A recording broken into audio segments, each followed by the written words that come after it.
Hola, bienvenidos a un nuevo video para mi canal. En esta ocasión traigo otro video de neumología. Voy a hablar sobre la tomografía de tórax. Pues bien, voy a hablar sobre las generalidades, como por ejemplo el concepto, las indicaciones y los tipos de tomografía, así como las unidades Hounsfield y ventanas para este video. Y para el siguiente video voy a hablar sobre la anatomía de la tomografía de tórax y los patrones tomográficos que podemos encontrar. Pues bien, ¿qué es la tomografía? Para esto hay que imaginarse un jamón. Por ejemplo, como lo vemos en la imagen. Ya ven que luego pedimos así de que no, en mi jamón que no sea de un corte tan grueso. No, quiero un corte más delgado. Pues bien, algo así es como funciona la tomografía de tórax. Pues bien, aquí podemos ver en esta imagen cómo se ven las partes de un tomógrafo y pues a nuestro paciente. Entonces, a nuestro paciente, o bueno, a nuestro jamón, para entender bien esto, se acuesta pues en una camilla y va a pasar por lo que es este gantry, que como se ve en la imagen con estas flechas va a estar girando para estar tomando imágenes del paciente. Pero ¿qué encontramos en el gantry? ¿Cómo es que toma estas imágenes? Pues bien, esto gracias a radiografía. ¿Por qué? Porque como tal, la tomografía es un procedimiento computarizado de imágenes que usa rayos X en donde se proyectan a un paciente y pues este gantry gira por su cuerpo para tomar imágenes.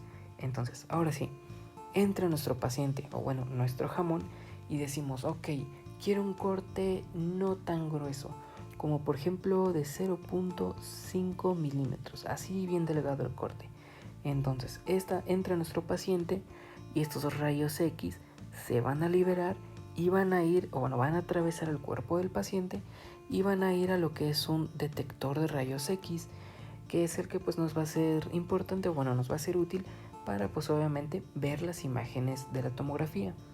Entonces, este gantry se va a localizar, por ejemplo, a este nivel, ¿no?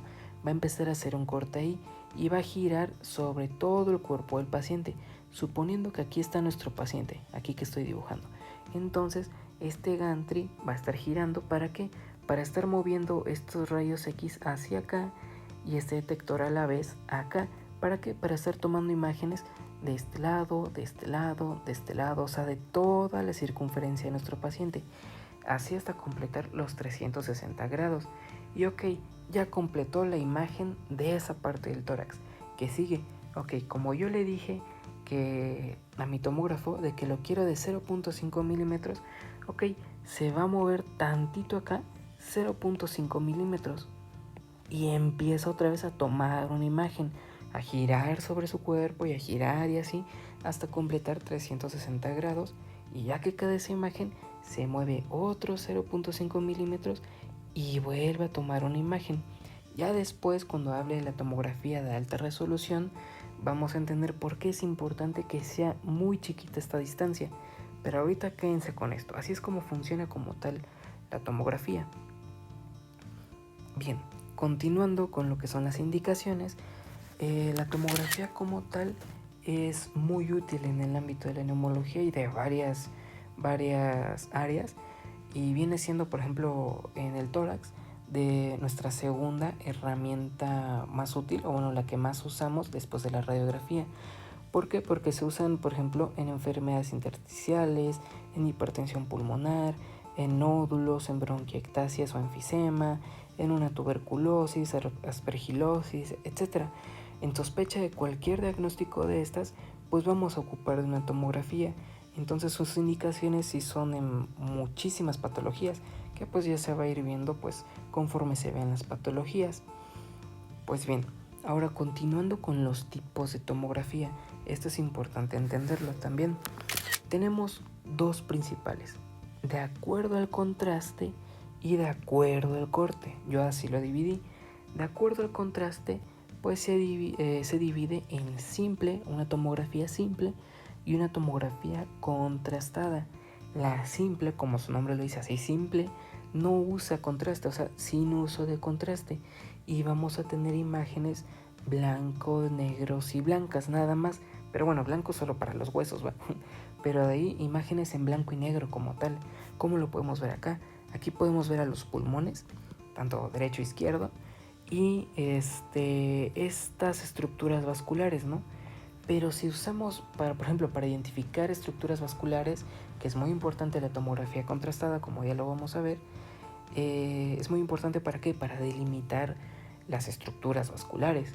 Si en este ejemplo que estamos viendo una imagen de tomografía simple, yo no sé si por ejemplo toda esa estructura es única o si por ejemplo viene acá y aquí termina, o si solo es esto, no lo sé, porque no se logra identificar al 100% sus limitaciones, o bueno, dónde está o dónde se va dirigida esta estructura vascular. Pero, ¿qué es lo que pasa con la contrastada? Con la tomografía contrastada, que es en donde se usa un medio de contraste, principalmente endovenoso yodado, ¿para qué? Para resaltar estructuras y delimitarlas de una mejor manera. Como nos damos cuenta, ya vemos la misma imagen simplemente que contrastada, y ya vemos que esta va así. Quiere decir que esta es como tal la dirección que ocupa esta estructura vascular, mientras que en la otra no sabíamos. Posiblemente todo esto era una estructura, o posiblemente solo esto iba acá, pero ahora con la contrastada ya lo sabemos, ya lo podemos delimitar bien. Entonces, de acuerdo al contraste, simple o contrastada. La simple no usa contraste, no se pueden delimitar en las estructuras, y contrastada usa contraste endovenoso yodado y sí se pueden resaltar mejor las estructuras. Y ahora bien, ¿dónde vamos a requerir un contraste y dónde no? Porque no siempre vamos a usar un contraste. Hay veces en donde pues no es necesario, y como que para qué le metemos un contraste al paciente, ¿no? Vamos a requerir tomografías con contraste endovenoso, por ejemplo, en el tromboembolismo pulmonar. Esto es muy importante para su diagnóstico. En el estudio de venas pulmonares, en malformaciones vasculares pulmonares, en tumores o infecciones, etc. Pero, ¿dónde no vamos a...? En tumores o infecciones del mediastino. Pero bueno, ahora sí, ¿dónde no se van a requerir un contraste endovenoso? Por ejemplo, en el estudio del parénquima pulmonar, como por ejemplo infecciones, inflamación o edema del parénquima, o también enfermedad intersticial pulmonar o derrame pleural. Entonces así es como sabemos si requerimos un contraste endovenoso o no. Si se dan cuenta, principalmente se usa un contraste cuando vemos estructuras vasculares, como en la traumaembolia, en el estudio de las venas pulmonares o malformaciones, ¿no? Principalmente entonces quédense con eso, como que el contraste casi siempre pues va para lo que son estructuras vasculares, casi siempre, porque pues también se pueden usar para neoplasias malignas. Pues bien, ahora sí, entonces ya vimos la primera clasificación, ¿no? El primer tipo, de acuerdo al contraste, y cuándo sí o cuándo no usar un contraste. Ahora sí, vamos con la siguiente, que es de acuerdo al corte. Van a haber tres tipos. Como lo podemos ver en esta primera imagen, en la imagen 1, pues vamos a encontrar un tipo, o bueno, un corte transversal, como lo podemos ver en esta imagen de acá, de la derecha. Ahora vamos con la imagen 2, que encontramos aquí un corte coronal, que pues es como este plano morado que podemos ver en esta imagen de la derecha. Y por último, cortes de tipo sagital en esta imagen 3, y aquí en la derecha podemos ver el plano sagital, o bueno, cómo es que va a ir este corte en este plano como naranja que se ve. Entonces así es como se divide como tal la tomografía, de acuerdo al contraste, simple o contrastada, y de acuerdo al corte, transversal, coronal y sagital. Y bien, hay otros dos tipos especiales, que pues son la tomografía computarizada de alta resolución y la angiotac. La angiotac pues es lo que ya les venía mencionando, que es el estudio de vasos con un medio de contraste, así se le llama, angiotac. Pues bien, y me voy a enfocar un poquito más en esta de tomografía computarizada de alta resolución, y aquí dice menos de 1 milímetro. Pues bien, esta se ocupa, como podemos ver en este cuadrito, en pacientes asintomáticos con radiografía normal, para mejorar la exactitud del diagnóstico. Pero ustedes van a decir, bueno, ¿por qué? Por lo siguiente, recordemos nuestro jamón, el que ya les venía mencionando. Si yo pido, por ejemplo, corte de, no, que yo quiero un corte de 1 centímetro. Ok, entonces va a ser un corte de acá y el otro corte hasta acá. O sea, vamos a tener una distancia entre cada corte de 1 centímetro en una tomografía. Pero bueno, no que yo quiero, ahora vamos por otro lado, no que yo quiero un corte que sea entre cada corte de 0.5 milímetros. Ah, ok, o sea que está muy corta la distancia.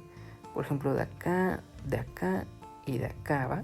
Entonces 0.5 milímetros. Entonces así queda. La tomografía de alta resolución usa este tipo de cortes. ¿Por qué? Porque miren, si en el de 1 centímetro encontramos estos dos cortes, o bueno, visualizamos estos dos cortes, pero entre estos dos había un tumor, por ejemplo, o un nódulo, ya nos lo perdimos, porque estamos viendo este de acá, este corte de acá, y este corte de acá, ya nos lo perdimos. ¿O qué es lo que pasaría si, por ejemplo, vemos, lo voy a poner de azul, si por ejemplo en este corte vemos el inicio de algo anómalo y decimos, bueno, en el siguiente corte puede estar, y puede que ya no esté, ya esté sin nada, esté normal. Entonces como que, oye, aquí probablemente debería de haber un nódulo o un tumor, pero ya nos lo perdimos. Entonces, ¿qué onda?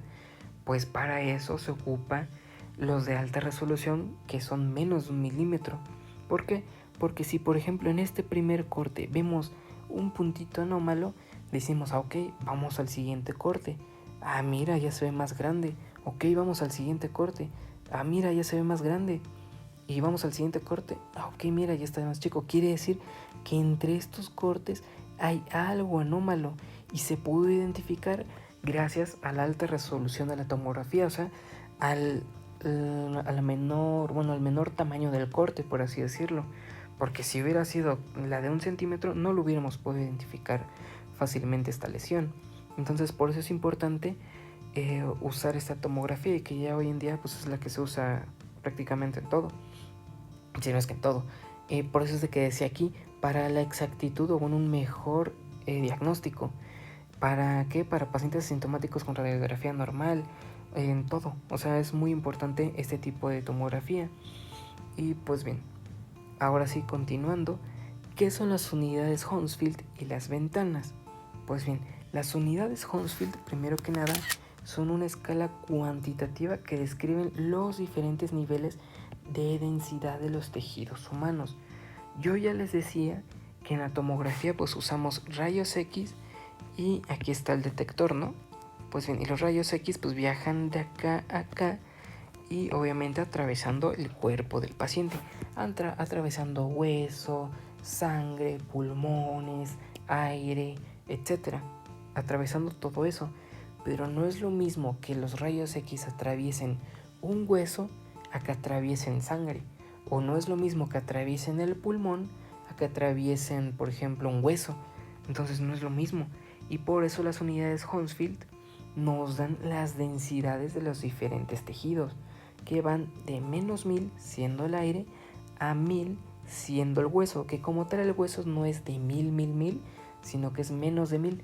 1000 se logra como por ejemplo en metales. Entonces, pues bien, entonces las unidades Hounsfield van de -1000 a 1000. -1000 aire, 1000 hueso, y 0 tenemos el agua. Esto, como para entenderlo, lo voy a mencionar así.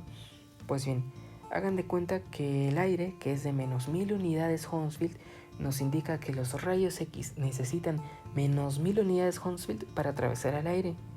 Pero para el hueso se necesitan 1000 unidades Hounsfield para que los rayos X atraviesen el hueso. Entonces es algo así como que para entender las densidades de esto. Entonces las unidades Hounsfield nos dan las densidades de los diferentes tejidos. Entonces así queda. Y por ejemplo la sangre va de 30 a 45 unidades Hounsfield, el músculo de 10 a 40, el hígado de 40 a 60 y así. Pues bien, ahora pasamos a las ventanas, porque o sea, ahorita solo estamos viendo como los números, ¿no? Y ya. Pero ¿qué onda con las ventanas? Pues son las que delimitan las densidades en una escala de grises para visualizar o enfatizar mejor ciertas estructuras. ¿A qué voy con esto? O sea, ya vimos que, por ejemplo, el aire tiene -1000 unidades de Hounsfield, ¿no? Como por ejemplo aquí lo podemos ver en esta imagen. O como por ejemplo el agua, que tiene 0 unidades Hounsfield. Ah, ok, entonces, ¿y qué es lo que pasa con esto? Pues bien, al agua se le da cierta escala de grises. un gris entre claro y oscuro, o sea, como a la mitad. Pero por ejemplo la grasa ya la podemos encontrar con un gris más oscuro. Pero por ejemplo la sangre coagulada, por ejemplo de un gris más claro, o el hueso siendo un blanco prácticamente. Entonces para esto nos sirven las ventanas, o sea, las unidades Hounsfield como tal los números y las ventanas como tal los colores o bueno los patrones para mejorar o visualizar mejor las estructuras. Por ejemplo, vamos con una ventana pulmonar. Ok, mira, todo esto ya sé que es el pulmón. ¿Por qué? Porque tiene una escala de gris entre negra, pero tampoco tan negra, ¿no? O sea, se puede identificar fácilmente. O por ejemplo, este hueso de acá. Ok, sé, en la ventana ósea, por ejemplo, sé que el hueso debe de ser blanco. Entonces ya lo identificamos bien en la tomografía. Entonces es así como funcionan como tal las unidades Hounsfield y las ventanas. Y bien, una vez entendiendo eso, ya para terminar, encontramos a imágenes hipodensas o hiperdensas. Hipodensas pues son imágenes con densidad más baja, por eso hipo. Y pues las vamos a encontrar, por ejemplo, en el aire. Lo vamos a encontrar en líquido, sangre, tejido necrótico o aire. Quiere decir que van a ser imágenes más oscuras. Mientras que, por ejemplo, en imágenes hiperdensas, que indica una imagen que se ve de densidad más alta, o sea, más blanca, lo vamos a encontrar como por ejemplo en calcificaciones, metales o tejido óseo. Y pues bien, esto sería todo del video de hoy, espero les haya gustado. En el siguiente video hablaré sobre la anatomía de la tomografía y los patrones pulmonares que podemos ver en una tomografía. Y bueno, espero que les haya gustado, si es así denle like y suscríbanse. Gracias.